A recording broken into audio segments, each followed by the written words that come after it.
Hello बच्चों, आज के इस वीडियो में हम लोग बात करने वाले हैं self inductance of a long solenoid.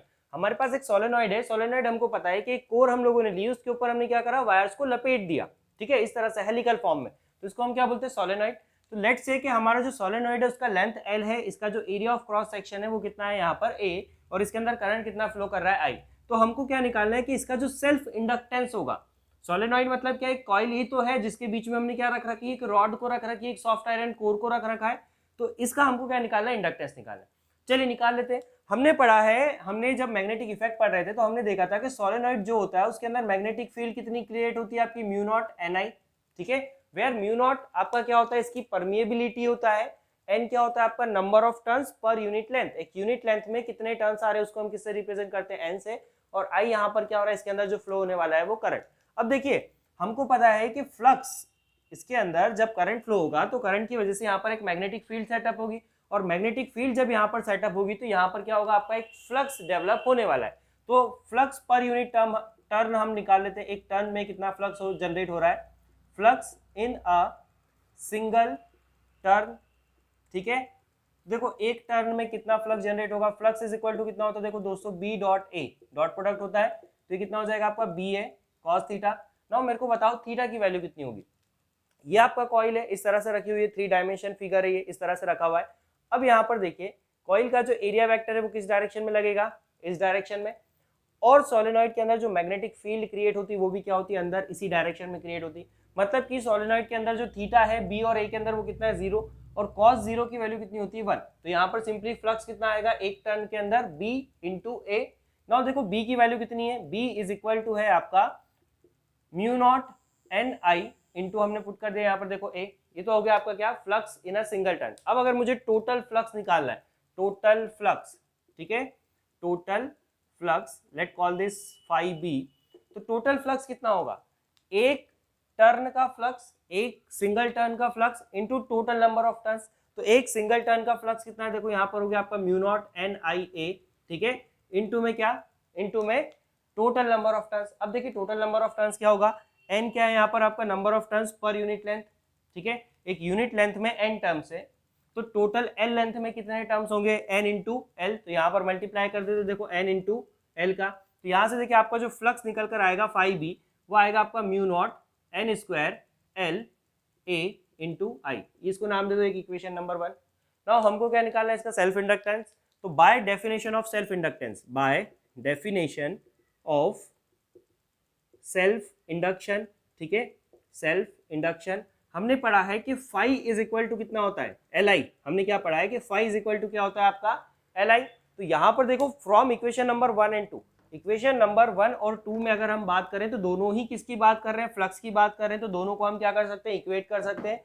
दोनों का अगर एल एच एस इक्वल है तो इनका आर एच एस भी क्या होगा, इक्वल होगा। तो यहाँ पर हमने लिखा फ्रॉम 1 एंड 2, ठीक है, L I is equal to mu naught N square L A I. ठीक, देखिए क्या कैंसिल हो रहा है यहाँ पर आपका एल से एल कैंसिल हो गया, सॉरी आई से आई कैंसिल हो गया। तो एल इज इक्वल टू कितना बचा आपका, mu naught N square L ए। ये आपका देखो क्या आ रहा है यहाँ पर, सेल्फ इंडक्टेंस। एक सोलेनॉइड का जो सेल्फ इंडक्टेंस है वो कौन कौन से फैक्टर पे डिपेंड कर रहा है, वो डिपेंड कर रहा है उसके एरिया पे, उसकी लेंथ के ऊपर, और उसके number of turns per unit length के ऊपर। ठीक है, ये इस बात पे डिपेंड नहीं कर रहा है कि इसमें करंट कितना फ्लो होगा। ऑब्वियस सी चीज है, क्योंकि इंडक्टेंस क्या है, इंडक्टेंस इसकी प्रॉपर्टी है कॉइल की, तो वो किसी एक्सटर्नल फैक्टर पे डिपेंड नहीं करेगी कि करंट उसके अंदर कितना यहाँ पर आने वाला है। तो ये हमारा यहाँ पर क्या निकल कर आया, एल। एल के लिए देखो यहीं पर हम एक और एक्सप्रेशन निकाल लेते हैं टोटल नंबर ऑफ टर्न्स के फॉर्म में। अभी हमारा जो एल आया है वो किस फॉर्म में आया है आपका, number of turns per unit length के फॉर्म में। अब हमको पता है कि small n is equal to कितना होगा, total number of turns upon length L. ये क्या है आपका, number of turns per unit length. तो टोटल टर्न्स एन अपॉन में लेंथ, तो number of turns per unit length यहां पर पुट कर दो। तो एल इज इक्वल टू निकल कर आएगा आपका म्यू नॉट एन का स्क्वायर, तो ये हो जाएगा n square upon L square. ठीक है, इंटू में क्या है, देखो इंटू में आपका एल इंटू ए, एक एल से एल कटा, तो यहाँ पर एक L inductance is equal to mu naught N square upon L into A.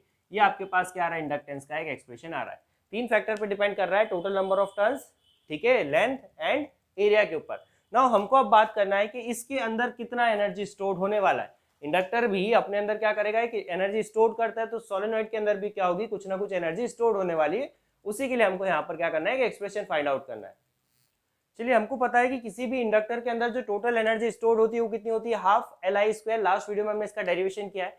Now L जो होता है इंडक्टर के लिए वो कितना होता है आपका, mu naught N square L ए, और आई की वैल्यू हम यहाँ से निकाल लेते हैं। हमको पता है कि किसी भी इंडक्टर के लिए बी इज इक्वल टू कितना होगा, म्यू नॉट एन आई। तो आई इज इक्वल टू कितना आ गया, देखो बी अपॉन में mu naught into N.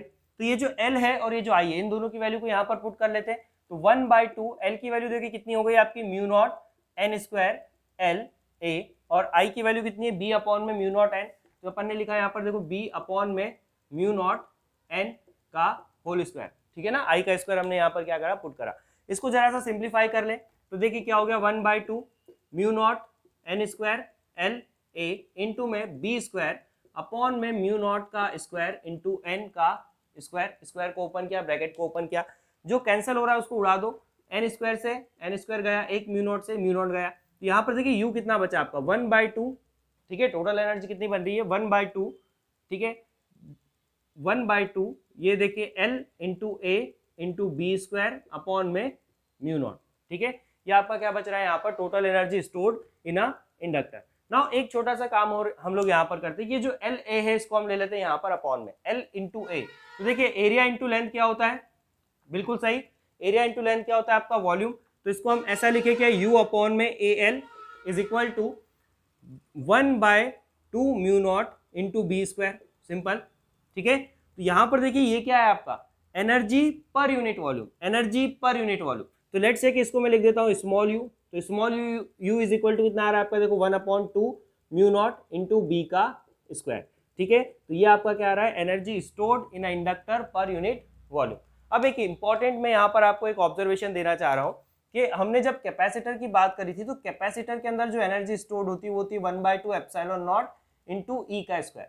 Energy per unit volume जो कैपेसिटर के अंदर स्टोर्ड होगा वो कितना होगा आपका, 1/2 epsilon not into E square. देखिए दोनों में क्या समानताएं आ रही है, दोनों की दोनों जो एनर्जी है आपकी, वो फील्ड जो है वहां पर इलेक्ट्रिक फील्ड होती है, यहाँ पर मैग्नेटिक फील्ड होती है, उसकी स्ट्रेंथ के स्क्वायर के प्रोपोर्शनल होती है। तो चाहे आपका कैपेसिटर हो चाहे आपका इंडक्टर हो, दोनों ही केस में आपका जो एनर्जी स्टोर्ड होगा वो किसके प्रोपोर्शनल होगा, स्ट्रेंथ के स्क्वायर के यहाँ पर क्या होने वाला है, प्रोपोर्शनल होने वाला है।